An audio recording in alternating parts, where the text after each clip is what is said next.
103వ కీర్తన. పడమటికి తూర్పు ఎంత దూరమో ఆయన మన అతిక్రమములను మనకంత దూరపరిచి ఉన్నాడు. తండ్రి తన కుమారుల ఎడల జాలిపడునట్లు యెహోవా తన యందు భయభక్తులు గలవారి ఎడల జాలిపడును. మనము నిర్మింపబడిన రీతి ఆయనకు తెలిసేయున్నది. మనము మంటివారమని ఆయన జ్ఞాపకం చేసుకొనుచున్నాడు. నరుని ఆయువు గడ్డివలెనున్నది. అడవి పువ్వు పూయునట్లు వాడు పూయును. దాని మీద గాలి వీచగా అది లేకపోవును. ఆ మీదట దాని చోటు దాన్ని ఎరుగదు.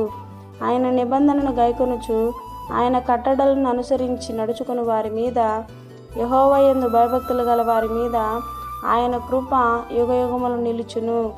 ఆయన నీతి వారికి పిల్ల పిల్ల తరమును నిలుచును. యెహోవా ఆకాశమందు తన సింహాసనమును స్థిరపరిచి ఉన్నాడు. ఆయన అన్నింటి మీద రాజ్య పరిపాలన చేయుచున్నాడు. యెహోవా దూతలారా, ఆయన ఆజ్ఞకు లోబడి ఆయన వాక్యము నెరవేర్చు బలశూరులారా, ఆయనను సన్నుతించుడి.